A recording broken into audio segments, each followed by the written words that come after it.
Political cinema. In the following presentation, I will use the 1962 film The Manchurian Candidate and the 1960 film Psycho, along with other films, to prove that all cinema is inherently political. Film is a medium of art that allows the director to express certain themes and messages that the audience can relate to. There are many different genres of film, including comedy, science fiction, western, and much more. However, political cinema is the most broad and universal genre. Political cinema includes any film that contains a social or political message, or on the contrary, has an absence of any social or political message. According to the article, The Prospects for Political Cinema Today, author Gianni Amilo writes that political cinema can seek to raise social and political questions or challenge prevailing belief systems. Using this definition, political cinema can include, but is not limited to, themes that challenge current social and political systems, raising and bringing awareness to political and social conflicts, and to the contrary, avoiding using any political or social message. This allows political cinema to connect with a wide variety of themes and engage with a diverse and large audience. The Manchurian Candidate, directed by John Frankenheimer, was a movie made in 1962. The plot centers on Raymond Shaw, a U.S. Army sergeant during the Korean War who is captured and brainwashed by international communists. Once Shaw returns to the U.S., his mother, who is working with the foreign power, reveals to Shaw that he must assassinate the presidential nominee, so Shaw's stepdad, who is the vice presidential nominee, will become the presidential nominee, and therefore his mother and the foreign power will take over American society. In the end, Shaw kills his mother, stepdad, and himself in an attempt to stop the plan from occurring. One of the first scenes during The Manchurian Candidate occurs within a secret government facility. Shaw and his team of soldiers appear to be brainwashed and are unaware that they are being held captive by a foreign power. They believe that they are at a hotel in New Jersey which is hosting a women's gardening club event while they wait out a storm. Shaw and the other soldiers appear to be unable to focus, and they look uninterested in the events going on around them, which helps enforce the idea that they are brainwashed. From the soldiers' perspective, they see and hear the women talk about the gardening at the hotel. However, in reality, the scene shows that they are sitting in the foreign government facility surrounded by communists who are discussing the technique of brainwashing and how it can be used to effectively take over American society. The film was produced in 1962 during the height of the Cold War, in which there is a widespread fear of communism in society. In the article American Science Fiction Film, A Bird's Eye View, author Pichu Ayamondi describes this fear of communism amongst society when he writes, "There is a popular fear of communism as a dehumanizing political system bent on destroying individual subjectivity, committed to world conquest, and using new forms of invasive and invisible domination like brainwashing. These films disguised Cold War nightmares about being taken over by powerful, inhumanly cold, and rational others who would radically flatten out human emotion and transfer consciousness into a collectivity. This illustrates how during the Cold War, there is a widespread fear of communism in society, which was highlighted in this film. This scene showed the audience how communism could secretly slip into American society, like through an American soldier similar to Shaw. This scene displays a political theme because it helps highlight how political films express the social and political fears or desires of society. In this case, the scene shows extreme fear and paranoia of communism across American society during the mid-20th century. The author used cinematic language to help portray this fear and paranoia. The director used high-key lighting when the scene portrayed the soldiers at the hotel and the women's gardening club. However, low-key lighting was used when the scene showed the soldiers in the presence of the communists.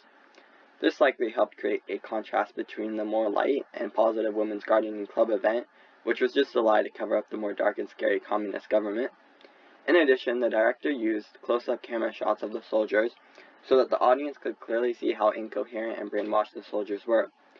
This effective use of brainwashing played to the social fear within the audience, since it dramatically showed how communism could secretly take over American society.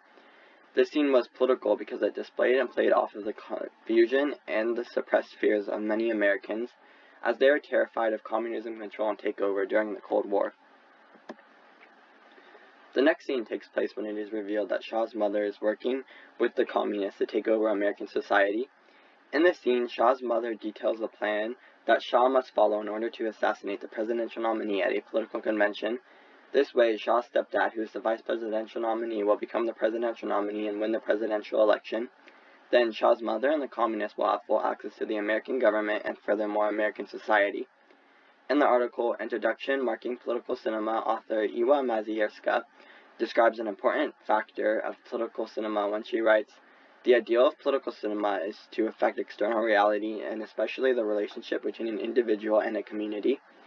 This depicts how the director of The Manchurian Candidate is trying to represent how American society, which is the external reality, is having many suppressed and hidden fears regarding a foreign power taking over society. It shows the individual suspicions some people had with members of their own community at the time, as the mother seemed like a normal person. Before it was revealed she was working with the foreign government. The open portrayal of suppressed fears is political because the director is depicting how society had somewhat irrational and hidden fears regarding the spread of communism. The director helped portray this idea that there is a dark reality and turn of events through the use of low-key lighting in the scene.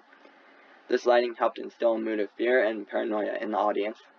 Furthermore, the dialect in the scene is very powerful as Shaw's mother gives a detailed and complex plan on how she will take over the government. This aided in the idea of suppressed fears, as the audience was likely afraid that a similar plan would occur in real life. This scene portrayed a dark and dramatic reality which expressed the political fears of the audience at the time. Furthermore, another scene from The Manchurian Candidate that shows that every film includes political in cinema is the scene at the political convention. In this scene, Shaw is in a stadium at a political convention above the crowd. The presidential nominee is giving a speech and Shaw appears to be getting ready to shoot him. His friend Marco tries to stop Shaw from shooting him, but he is too far away. However, Shaw decides to kill his stepdad, who is the vice presidential nominee, his mother, and himself. This marks the end of the foreign power who brainwashed Shaw trying to overtake American politics and society. In the article Melodrama and Tragedy in The Manchurian Candidate, author Joy McEntee describes how Frankenheimer painted Shaw as a conflicted character when she explains, Frankenheimer, however, certainly thought he was making a drama about a character divided from himself. Here is an individual, he said, trying to fight the inner conflicts which tormented him. This highlights how political films often show conflicts and differences of thought between character, society, and in this case, within the character, in order to show that politics and social questions can often be challenging to solve as there are many different perspectives.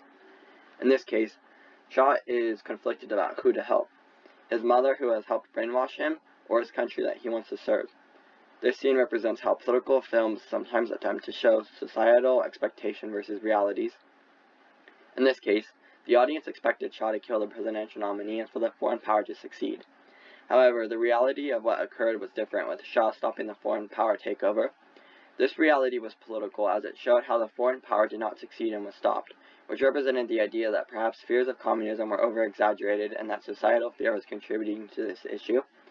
In addition, the reality that Shaw killed his mother and stepdad, who were both Americans, to stop the foreign power initiated the question, who in reality are the bad guys?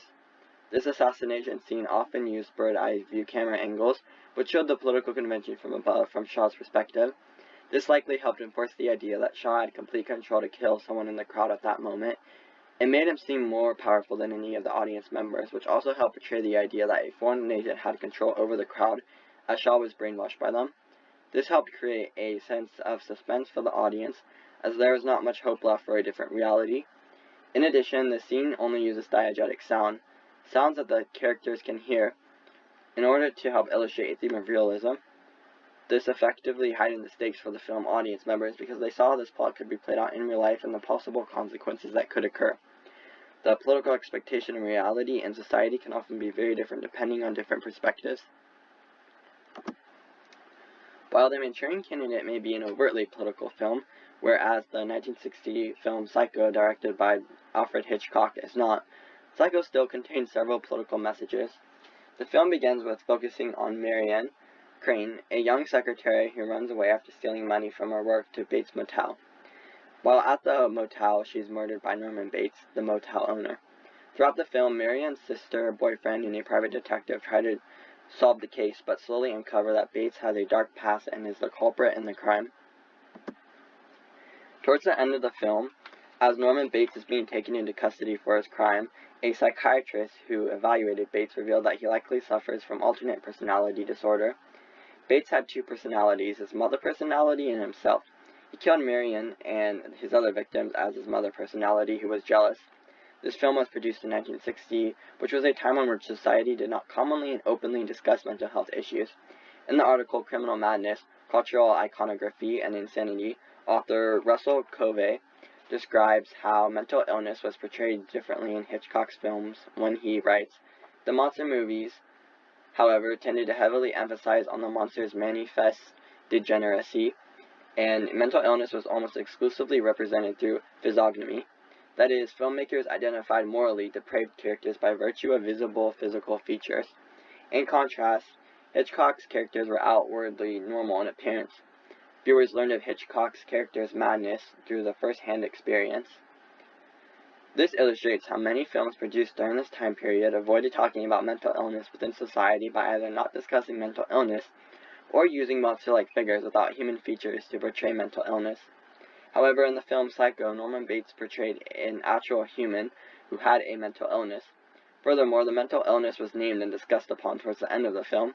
By bringing up issues with mental illness, Hitchcock effectively made a political statement. Other films and society as a whole valued the importance of having the ideal American family during this time, and avoided talking about real issues occurring within society like mental illness. The director helped portray this idea of mental illness through the acting and dialect of Norman Bates. In this scene, Bates is in a jail cell and has an eerie and creepy facial expressions on his face. Furthermore, he has a dialogue in his mind of what his mother's personality is thinking. Both of these aspects help further the idea that Bates has a dueling and dark personality. Psycho is a political film because it discussed this hidden issue of mental illness at a time when society was hiding it. One of the most famous scenes from Psycho is the shower scene. In the scene, Marion is taking a shower in her motel room when Bates comes into the room and stabs Marion to her death. In the article Alfred Hitchcock's Psycho and the cinematic novels of Don DeLillo and Manuel Munoz, author David Banish describes how author Manuel Munoz wrote how Psycho changed American culture when he writes, "In essence, Munoz begins by confirming our fantasy of Psycho as the most horrifying eruption of violence in cinema, the point where shocking violence enters mainstream American culture. This highlights how Psycho is very different from other films produced during this time period, because Psycho showed a murder scene within the film. Since most films during this time were trying to depict the perfect American life, most films did not highlight the issue of violence, even though it was still occurring within society. This decision to include a scene of violence within Psycho makes a political statement. This scene helps portray this theme of violence through the diegetic and non-diegetic sounds. The diegetic sounds, which include Marion screaming, the shower water running, and the knife slicing through the air, all help build a sense of realism in everyday life, which helps show the audience how violence could occur within a normal situation. The non-diegetic sounds include the musical underscore, which is a dramatic song with an eerie and suspenseful tone, which helps build a tone of fear as the murder occurs. This clear use of violence in Psycho is a political statement. Similar to the Manchurian Candidate and Psycho, The Shawshank Redemption, The 400 Blows, and Precious Knowledge are all political films. According to the article, The Prospects for Political Cinema Today, author Gianni Amilo interviews Robert Guedehan, who describes how all films are political when he states, "Cinema, whether the filmmaker professes it or denies it, a point of view on the way in which humans live. In that sense, it is always political." This illustrates how every film has to be political because the director can specifically choose what themes or social messages are present or perhaps absent in their film.